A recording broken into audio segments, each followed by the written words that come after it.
Kaza Broad Consultant Services Limited ni ishyirahamwe ryatangiye mu mwaka w'ibihumbi 2021 aho kugeza kuri uno mwanya dufise abanyeshuri barenga 500 tumaze kurungika hanze. Sanzwe dufise impapuro zitwemerera gukora ngaha mu Burundi, inzego zose zibijejwe zaraduhaye uburenganzira, aho dusanzwe dufise amakaminuza ari hanze y'igihugu dukorana. Ayo makaminuza tugakorana nk'abaserukizi bayo ngaha mu Burundi. Abanyeshuri bafise indoto yo kwiga hanze tubahuza nayo makaminuza dukorana, hama tukabafasha no gushika kuri ayo mashuri bitabagoye kandi bibabangukiye.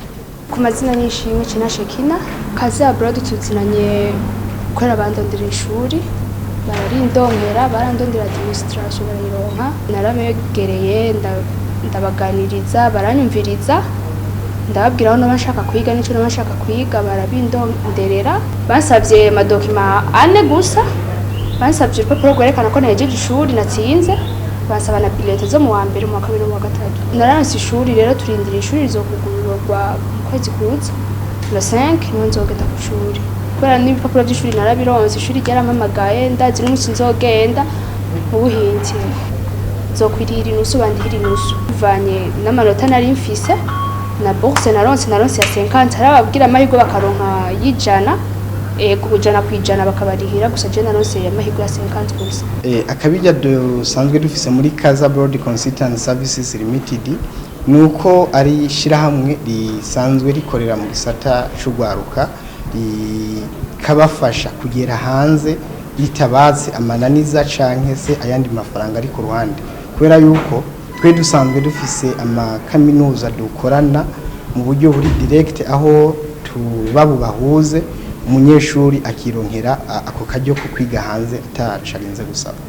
Akamaro kavyo nuko bizofasha mu iterambere ry'igihugu, aho abanyeshuri turiko turarungika hanze bagiye kwigana n'abandi basanzwe bafise experience. Ivyo ubumenyi bazokurayo bazobugarukana ngaha mu gihugu bugafasha mu iterambere ry'igihugu. Twebwe abanyeshuri tubasigurira ama offre ahari kuri aya university atandukanye ari mu bihugu bitandukanye dusanzwe dukora. Umunyeshuri bivanye n'ivyo abona yuko bihwanye na kariyeri yiwe, niwe wenyine afise ububasha bwo kwicagurira igihugu hamwe na university yifuza ko kwiga. Maze kubicagura, twebwe ico tumufasha nukumuhuza ya university yamaze gucagura kugira ngo dushe turungikayo dossier kuri university, hama tunamufashe no muri procedure zo kugira ngo azogere kuri iryo shuri. Kuri uyu mwanya dusanzwe dufise ama-university ari mu Buhindi, ama-university ari muri Turkiya, ama-university ari muri Kosovo, ama-university ari muri Macedonie, ama-university ari muri Chine, ama-university ari muri Chypre du Nord, n'ama-university ari muri Italy. Twebwe turisunga amategeko bashizeho kugira ngo umunyeshuri cyane ku amategeko yerekeye kwiga za kaminuza, abanyeshuri twakira abari abanyeshuri bakwiza ayo mategeko, umunyeshuri yemerewe kwiga kaminuza. Duhejeje kuri ico, niyo umunyeshuri amaze kuva muri aya makaminuza tuba twabarungisemo, bagarutse ngaha mu gihugu, abanyeshuri bararondera impapuro mu bushikiranganje bw'indero zibemerera gukorera ngaha mu Burundi, arizo za equivalence. Ivyo byose turabikorana, urumva yuko n'ubushikiranganje bw'indero tuba turi kumwe twese. Nitwa Vianney Bigirimana, nkaba niga muri campus Rohero muri Université y'u Burundi, nkaba niga comptabilité muri SICO mu mwaka wa mbere. Bambwiye ibishoboka kugira ngo nze kwiga mu gihugu ca Inde, kuko arico na prefeye igihe niyandikisha. Kubijanye rero no kuza kwiga mu gihugu ca Inde, bambwiye ati uriha amadolari 1,900. Rero muri amadolari 1,900 bisabwa ko itike y'indege ndayirihira kugira ngo nshobore gushikayo. Muga muri zo dolari 1,900 bazomenya aho mba n'ingene fungura, kandi bambwiye ko nzofungura inshuro 4 ku munsi.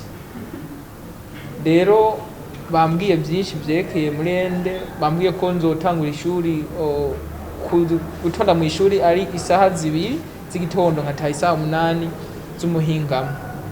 Ni ibyo muri usanga bashoboye kumbwira muri make bivanye n'ibyo narondera na information naje nshaka nanyuzwe. Nitwa Nahimana Husna. Je suis bachelière en sciences biologiques nize kuri Université du Burundi. Hama bari bambwiye ko haza kuba conference baza gupresenta ukuntu umuntu ashaka kuronka bourse yo kuja kwiga hanze. Bari bavuze ibihugu nka Inde, Chine, Italie, Turquie hamwe n'ahandi. Nari nagiye ku representant wo muri Turquie, yambwiye amadocument asabwa utora kugira bashobore kukugirira application ya bourse, ama processus yose ukuntu bigenda kugira ushobore kuronka iyo bourse. Ndaza kubabwira muhira ukuntu nasanze bimeze, hama baraza gufata decision. Narisanze ndi umunyeshuri ariko narahejeje, nanashoboye kuronka amahirwe yo kuja kwiga mu mahanga. Nahejeje no mwaka none natoye diplome yanje mu gisata ca computer science. Mbonga naje nk'umukozi asanzwe akora muri kaze abroad, kuko tumaze kubona ukuntu badufashije natwe twimbiye gufasha abandi kugira dushobore ko tushikana amakuru natwe twaronse tuyashikane ku bandi banyeshuri bifuza kuja kwiga hanze. Twebwe muri kaze abroad university dukorana, hari ama university dusanzwe dukorana dufitanye amakontra. Muri expo iri kiraba na university 5 yari ama university 50 ari mu bihugu bitandukanye, ibihugu indyo nje tuko turarepresenta uyu munsi. Ayo manivesere rero twadufitaniye amasezerano yuko tubaha abanyeshuri bakabashira mu bisata twipfuza, mu bisata umunyeshuri yipfuza. Ni kuvuga ni university urondeye ishuri ntushobora kuribura, ntabwo ushaka kuribura. Tuba twabanje tukaraba dossier yawe ko imeze neza, buryo tuyungitse ku ishuri ushaka kuronka admission mu masaha atarenze 48. Byatevye turaguha 3 jours yuko bawanonsa admission ku iryo shuri. Abana amanivesere dusanzwe dukorana dufitanye amasezerano yuko abanyeshuri tubaha abari abanyeshuri bari legible, no bivuga mu ubwo buryo. Kaza abroad dusanzwe dufise statut na nife, dukora mu gisata c'indero, twarabideclare mu gihugu, turariha amakori n'amatax. Dukora mu buryo bwa leta nk'abijya bintu bavuga ngo kuronka bourse cyo muri leta. Twe turi service privé yaje gufasha peut-être mvuge leta, abataronse bourse muri leta baca muri kaza abroad bakaronka bourse d'études.